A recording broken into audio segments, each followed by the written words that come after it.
La parole est à Ariel Veil, monsieur le maire de Paris-Centre.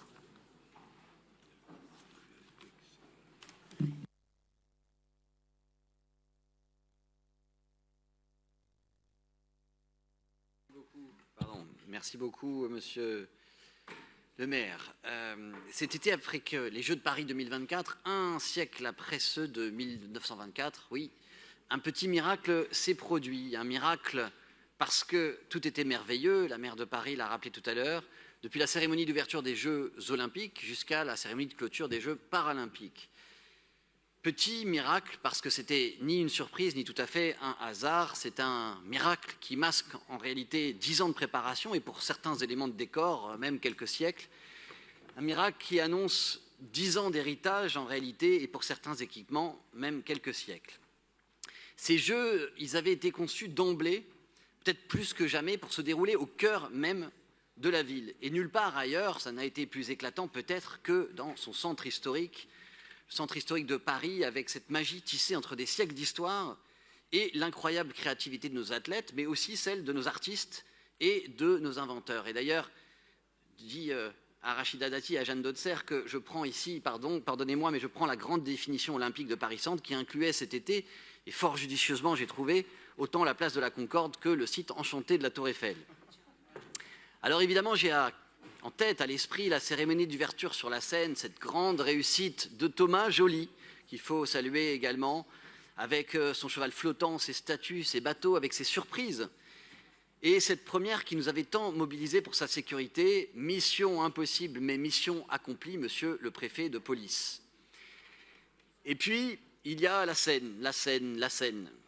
La Seine, justement, c'est à la fois un travail acharné, des milliards d'investissements pour l'assainir en amont, et un héritage en aval.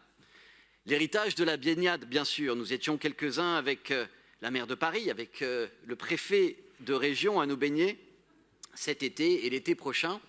Eh bien, ce sera au tour de toutes les Parisiennes et de tous les Parisiens.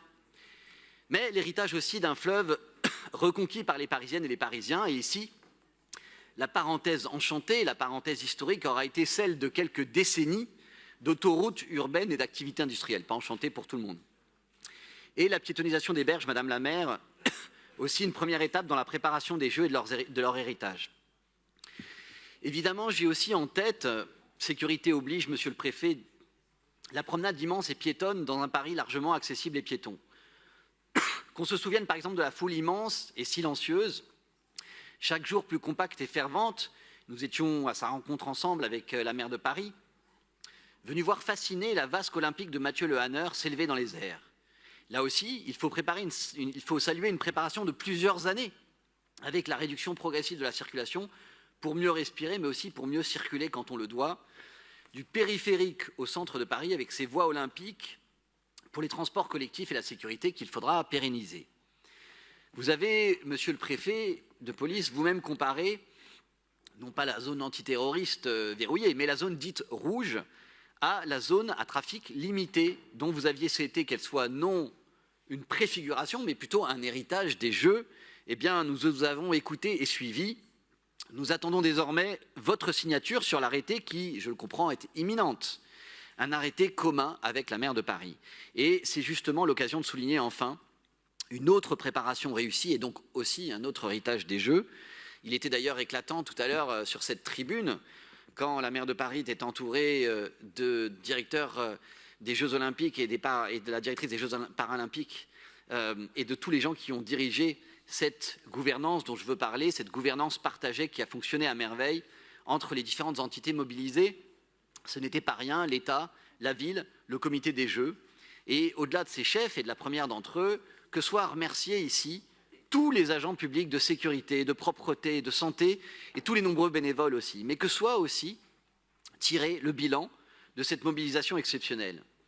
Alors s'il n'est pas question de mobiliser, de maintenir une telle présence policière, on voit bien que la police de proximité fonctionne. Le continuum de sécurité, selon vos termes, monsieur le préfet, a été aussi assuré par la montée en puissance de la police municipale. Il doit être poursuivi.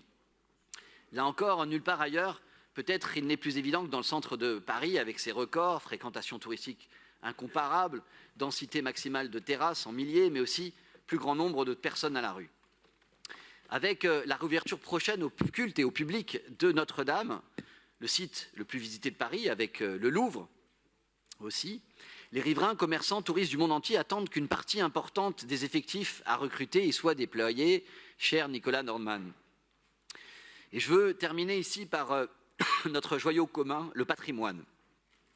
Le patrimoine qui d'ailleurs en anglais se dit héritage.